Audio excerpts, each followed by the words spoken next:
I had worked at Northway Systems for 6 years when my boss, Mark Henson, asked me to stay late all week. He stood in my doorway with his hands in his pockets, smiling too hard. He said it was just for training. The new hire. Someone who would be helping me. I remember the way his voice rushed, like he wanted to finish before I asked questions. That should have warned me. My name is Lena Moore. I was a project coordinator, but that title never fit. I fixed broken systems, calmed angry vendors, rewrote processes, and cleaned up messes no one else wanted. I stayed late, I skipped lunches, I said yes when others said no. So when Mark asked me to train the new woman, I nodded. That's what I always did. Later that day, HR called me in. Diane Keller smiled and clicked her pen. She spoke like this was casual news. She'll be making $85,000. I blinked. I made 55. I asked if she meant after bonuses. Diane shook her head. She negotiated better, she said. Like that explained everything. I walked back to my desk slowly. My hands were steady, but something inside me shifted. I didn't feel angry yet. I felt awake. For the first time, I wondered what would happen if I stopped caring what was never mine. That night, I didn't sleep much. I replayed Diane's words again and again. She negotiated better. It sounded neat and clean, like a rule of life. But I knew the truth. I had never been given a chance to negotiate. I had been praised instead, thanked, told I was reliable. Reliable meant cheap. The next morning, Mark introduced me to my replacement. Her name was Claire Whitman. She looked nervous, but kind. She shook my hand with both of hers and said she was excited to learn from me. I smiled back. None of this was her fault. Mark explained that Claire would shadow me for 2 weeks. He said I was the best person for the job. He said the team depended on me. His words felt heavy now. I told him I was happy to help, but something had changed. Instead of jumping into training, I went to my desk and opened my old folders. I printed my official job description. It was short, almost funny. Then I printed everything else, every task I had taken on just to help. Every email, every fix. By lunch, I had 2 stacks of paper. That afternoon, I booked the training room. Mark didn't ask why. He trusted me. Trust works both ways. And I had finally decided how to use mine. The next morning, Claire arrived early. So did Mark. When they walked into the training room, they both stopped. On the table were the 2 stacks. I pointed to the thin one first. These are my official duties, I said. Claire leaned forward, reading carefully. Then I pointed to the second stack. It was thick and messy. These are the tasks I've been doing that aren't listed anywhere. Mark's face drained of color. He picked up a page and scanned it. Then another. His mouth opened, but no sound came out. Claire looked between us. I was told the role was well defined, she said quietly. It is, I replied. On paper. I explained calmly how I handled vendor issues at night, system crashes on weekends, and process problems no one else understood. I told her I wasn't assigned those tasks. I had just done them. Mark cleared his throat. Lena, we can talk about this later. I shook my head. This is the talk. Claire didn't look angry. She looked scared. And Mark looked like a man realizing he had never really known what kept the place running. Training started that day, but not the way Mark expected. I began with the thin stack. The official duties. I explained each task slowly. I showed Claire the systems tied directly to the job description. Nothing extra. When she asked about advanced issues, I smiled and said, "That's not part of this role. You'll need to check with management." She frowned. "But what if something breaks?" "Then management decides," I replied. Mark sat in the corner, silent. His jaw tightened each time I said the sentence he had once used on me. By the second day, the gaps were clear. Claire struggled, not because she wasn't smart, but because the job was bigger than promised. She asked me privately if I was being fair. I told her the truth. "I'm teaching you exactly what I was paid to do." She nodded slowly. "Thank you for being honest." Meanwhile, Diane from HR sent emails asking for clarification. Mark stopped by my desk often, asking if I could just show Claire a few extra things. I answered the same way every time. That's not my responsibility. For years, those words had closed doors for me. Now they were opening eyes. By the end of the week, the office felt different. Phones rang longer, Emails piled up. Small problems grew into big ones. Mark paced the halls. Diane scheduled meetings that went nowhere. I stayed calm. Claire tried her best. She worked hard. She stayed late, just like I used to. One evening, she looked at me and said, "I don't think this job was ever meant for one person." I smiled sadly. It wasn't. On Friday, I finished my last assigned task and shut down my computer. I printed my resignation letter. It was short, no notice, no anger. When I handed it to Mark, he stared at it like it was written in another language. "You're putting us in a hard place," he said. I met his eyes. "No, I'm leaving one." Claire hugged me before I left. She whispered thank you. As I walked out, I felt light. Not proud, not bitter, just clear. 2 weeks later, I accepted a new job. They paid me what I asked for. This wasn't revenge, it was respect. The Monday after I resigned, I didn't go back to Northway Systems. I woke up early out of habit, then remembered I didn't have to rush anymore. The quiet felt strange but good. By noon, my phone buzzed. It was Mark. I let it ring. Then Diane emailed, asking if I could clarify some processes. I didn't reply. Later that afternoon, Claire messaged me. She apologized for bothering me and said things were getting hard. Vendors were calling nonstop. Systems were flagging errors. No one knew who handled what. I told her kindly that I couldn't help. I was no longer an employee. That night, I thought about all the times I had fixed problems after hours without being asked, all the weekends I had given away. I realized none of it had protected me. The next day, a recruiter called. She said my name had come up through a former vendor. He told her I was the only reason a project hadn't failed. That surprised me. I had done that work quietly. We scheduled a call. For the first time, I didn't undersell myself. I spoke clearly about what I did and what I expected. Hanging up, I felt something new. Not anger, confidence. A week later, I heard more from inside Northway Systems. Former coworkers texted me updates. Meetings were tense. Mark was stressed. Diane was defensive. Claire had been asked to take on tasks that were never mentioned in her offer. She pushed back. She showed the job description. HR told her they'd review it. That phrase made me laugh. I remembered how often I had accepted reviews that led nowhere. One afternoon, Claire called me. She said she felt misled. She said she respected how I handled things. "I wish I had known earlier," she said. "So do I replied. I didn't blame her. She was learning the same lesson I had learned too late. Meanwhile, the recruiter followed up. She shared a salary range. It was higher than what Claire made. I asked if it was flexible. She said yes. We talked for an hour. She asked how I handled pressure. I told her the truth. I handled it alone for a long time. Not anymore. After the call, I wrote down everything I wanted from a job: fair pay, clear roles, respect. For the first time, I believed those things were possible. 2 weeks after I left, Mark emailed me directly. His tone was different, careful. He said the team was struggling and asked if I would consider consulting short-term. I read the email twice. Consulting meant boundaries. It meant payment. I replied with one sentence. I gave him my hourly rate. There was no response for 2 days. Then Diane replied instead. She said the rate was unexpected and asked if I would reconsider for the sake of continuity. I didn't. I deleted the email. That afternoon, I received an offer from the new company. The salary was exactly what I had asked for. No debate. No shrug. I accepted. On my first day, my new manager walked me through my role. It was clear, defined. When I asked what happened if extra work came up, she said, "We decide together." Those words mattered. Back at Northway Systems, things didn't improve quickly. Projects were delayed, vendors complained, leadership argued. I heard Claire was overwhelmed but standing firm. She wasn't staying late for free. I felt proud of her. Walking into my new office each morning, I felt steady, like I finally stood on solid ground. A month later, I ran into Mark at a conference.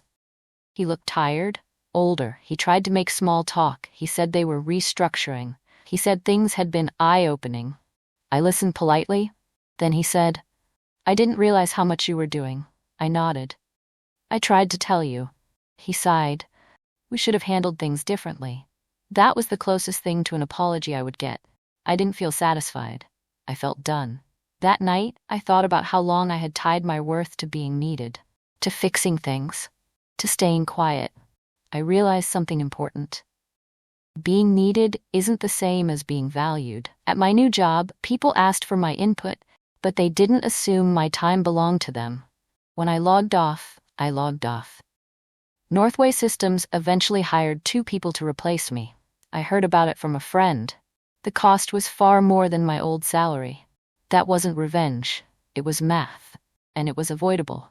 Claire resigned 3 months after I left. She found a role elsewhere with better pay and clearer expectations. She sent me a message thanking me again. I learned a lot, she wrote. So had I. Looking back, I don't regret staying as long as I did. I regret not noticing sooner what my silence cost me. Training my replacement by the book wasn't an act of anger. It was honesty. It showed everyone, including me, the truth. I learned that respect isn't given for effort alone. It's earned through boundaries. I stopped believing that loyalty meant sacrifice. I stopped believing that being quiet made me safe. Now, when I mentor others, I tell them to read their job descriptions, to track their work, to ask questions early. Most of all, I tell them this: if a company benefits from you not knowing your worth, it will never rush to tell you. You have to decide it yourself. And once you do, everything changes. Starting my new job felt strange in a good way. On the first week, I kept waiting for someone to ask me to stay late. No one did. When 5 o'clock came, people packed up and left. At first, I stayed seated, unsure. My manager noticed.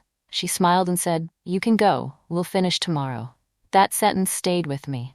I realized how trained I had been to believe urgency was normal. At Northway Systems, everything felt like a crisis. Here, problems were handled step by step. One afternoon, a system error appeared. I fixed my part and sent a note explaining what I did. No one expected more. At lunch, a coworker asked about my last job. I told her a little, but not everything. Some stories are heavy. You don't drop them on new people. Later that week, Mark emailed again. This time, he said they were still struggling and asked if I had documentation saved anywhere. I didn't reply. Not because I wanted revenge, but because I didn't owe explanations anymore. That night, I wrote in a notebook. I listed what I had learned. At the top, I wrote, "Being good at your job should not mean being invisible." For the first time, I believed that. As weeks passed, I noticed how different respect felt when it was real. People listened when I spoke. When I raised concerns, they were written down, followed up. One day, a junior employee asked if I could show her a shortcut I had built. I paused. Then I asked if her manager knew she needed help. She looked surprised but nodded. We scheduled time with her manager present. It felt right. At Northway Systems, shortcuts had been secrets. Here they became shared tools. One afternoon, Diane emailed me from her personal address. She said HR was reviewing past compensation decisions and wanted my input. I deleted the message. That chapter of my life was closed. A few days later, I heard that Mark had stepped down. Not fired, just moved. The department was split into 2 teams. New systems, new rules. Too late. Claire sent me one last message. She said leaving was hard, but staying was harder. She thanked me again for showing her the truth early. I wished her well. That night, I cooked dinner slowly. No emails, no alerts, just quiet. I realized peace wasn't loud. It was steady. 3 months into my new role, I was asked to help with a major project. The scope was large. Before agreeing, I asked about timelines and support. No one laughed. Instead, they answered, "We planned together. We set limits. When the work grew, the team grew with it." One evening, I thought about how scared I used to be to ask questions. I feared looking difficult, replaceable. Now I understood that silence had never protected me. It had only hidden the truth. At a team meeting, someone praised my work. I thanked them and added that the project succeeded because of shared effort. That mattered to me. Later that day, I received my first performance review. It was clear, honest, fair. At the bottom, my manager wrote, "Your value is visible." I closed the document and sat still for a moment. I remembered the training room, the 2 stacks of paper, Mark's pale face. Training my replacement by the book had done more than expose a system. It had changed how I saw myself. I no longer needed to prove my worth by doing more. I proved it by knowing when to stop. Sometimes I still thought about Northway systems. Not with anger, but curiosity. How many others were still carrying too much? I started sharing my story carefully when asked, not as advice, but as experience. People listened. One weekend, I met a former coworker for coffee. She said things were better now, but trust was broken. They didn't know how much depended on you, she said. I didn't either, I replied. That felt honest. At work, a new hire joined our team. I helped onboard her, but only within my role. I showed her where to find answers instead of becoming the answer. She thanked me for that. I realized mentorship didn't mean sacrifice. It meant clarity. That night, I reread my old resignation letter. It was simple, quiet. Leaving had been the loudest thing I ever did. Not because I caused chaos, but because I removed myself from it. Training by the book wasn't cold. It was fair. And fairness, I learned, is powerful. The year after I left Northway Systems, I got a promotion. It came with a raise and a clear explanation of why I earned it. I didn't feel shocked. I felt ready. That evening, I walked home slowly, thinking about the version of me who stayed late without being asked, who believed effort would eventually be noticed. I wished I could tell her this. You don't need to disappear to be valuable. You don't need to carry everything to prove commitment. You don't need permission to respect yourself. What changed my life wasn't leaving a job. It was seeing the truth clearly for the first time. HR paid my replacement more. So I trained her by the book. And in doing that, I trained myself to finally walk away. That lesson stays with me. Always. With more time and less stress, I started noticing things about myself I had ignored before. I laughed more. I slept better. My shoulders no longer felt tight all the time. At work, I was asked to lead a small process review. Before, I would have taken on everything alone. This time, I asked who else should be involved. The answer came quickly. 2 names. Support. We met weekly. We shared tasks. The work moved smoothly. One afternoon, someone asked how I learned to set boundaries so clearly. I paused before answering. I learned the hard way, I said. That night, I thought again about the training room, the silence, the stacks of paper. I realized that moment had followed me, shaping my choices without me noticing. It wasn't about proving anyone wrong anymore. It was about not repeating the same pattern. I began writing notes for myself. Not complaints, lessons, what I would never do again, what I would always ask before agreeing. The list grew longer. For the first time, my future didn't feel like something to survive. It felt like something to build. Months passed, seasons changed, work stayed steady. One morning, a former Northway Systems employee joined my company. We recognized each other instantly. She looked relieved to be somewhere new. Over lunch, she told me the old department had never fully recovered. Systems were improved, but morale stayed low. People didn't trust promises anymore. They learned, she said, but it cost them. I nodded. That afternoon, I helped onboard a new teammate. I showed her documentation, shared contacts, and made sure she knew where support lived. You don't have to figure it out alone, I told her, saying that felt powerful. Later, my manager thanked me for setting a good example. She said it made the team stronger. I thought about how leadership doesn't always come with a title. Sometimes it comes from refusing to carry more than your share. That night, I opened my notebook again. I added a new line. Clarity is kindness to yourself and others. I closed the book, feeling calm. The chaos I once lived in felt far away now.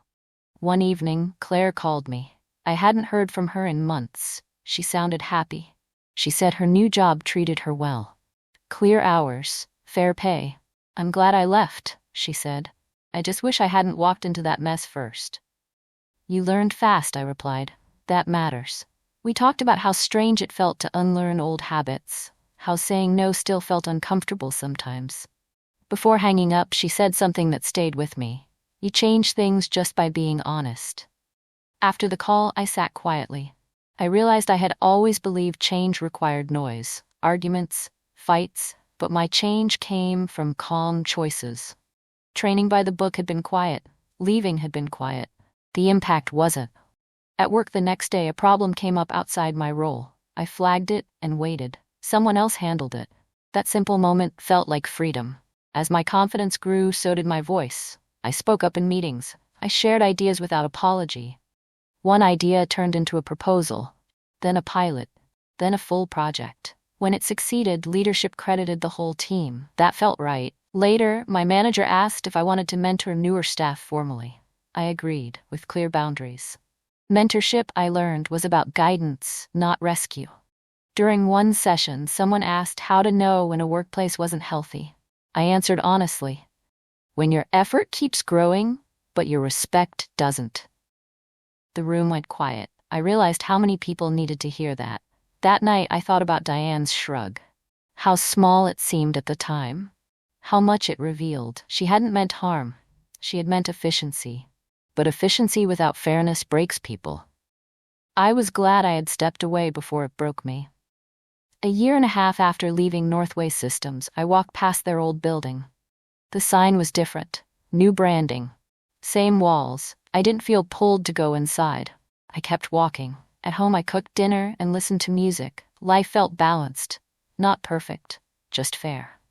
I opened my notebook one last time and read the first page. The sentence I had written months ago still stood. Being good at your job should not mean being invisible. I added another line below it. Knowing your worth changes everything. Training my replacement by the book had been the start, not the end. It taught me how systems really work, how silence is often expected, how clarity can feel threatening. Most of all, it taught me this. You don't need revenge to reclaim yourself. You need truth and the courage to act on it. As time passed, my story became something I carried quietly. I didn't lead with it, but when people asked how I learned to protect my time, I told them the truth. I learned by being overlooked. At work, I was trusted more each month. Not because I stayed late, but because my work was clear and steady. I stopped measuring my value by exhaustion. One afternoon, a deadline shifted suddenly. My manager apologized for the inconvenience. She asked if the new plan worked for me. That question still surprised me. I said yes, because it truly did. Later, I remembered how Mark used to decide things without asking, how I adjusted every time. I didn't feel angry anymore. I felt distant, like remembering a lesson already learned.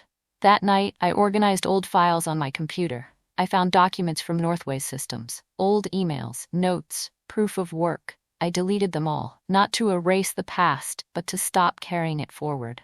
Letting go felt clean. I realized closure isn't something others give you. It's something you choose. One weekend, I was asked to speak at a small work event about process improvement. I almost said no out of habit. Then I remembered I no longer had to shrink. I agreed.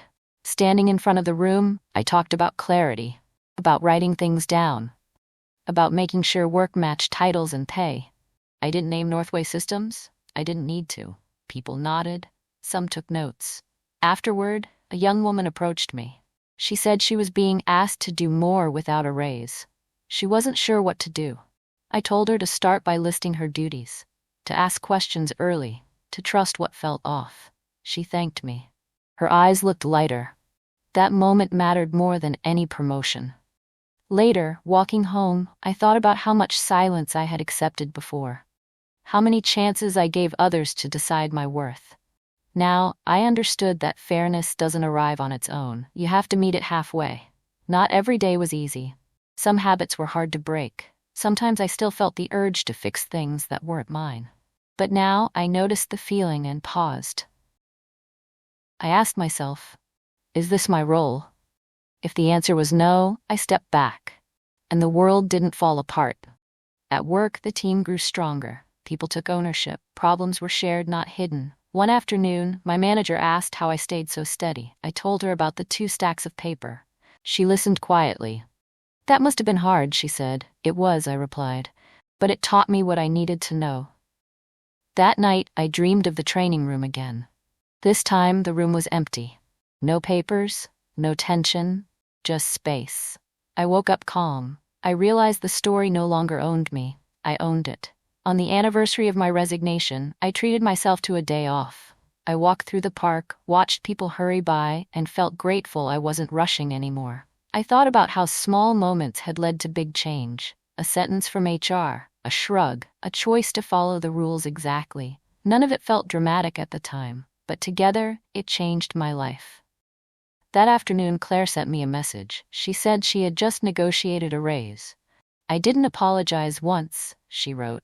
I smiled. Growth spreads quietly. I realized then that my story wasn't just about leaving a job. It was about learning to listen to myself. Respect starts there, not with approval, not with praise, with knowing when enough is enough. Looking back, I don't think of Northway Systems as a mistake. It was a lesson I stayed in longer than I should have. HR paid my replacement $30 more, so I trained her by the book. And in doing that, I stopped betraying myself. I learned that fairness matters more than comfort, that clarity is stronger than loyalty built on silence. Most of all, I learned that walking away doesn't mean losing. Sometimes it's how you finally win. I tell my story now without bitterness, just truth. Because someone else might need to hear it. And because knowing your worth should never be a secret you learn too late.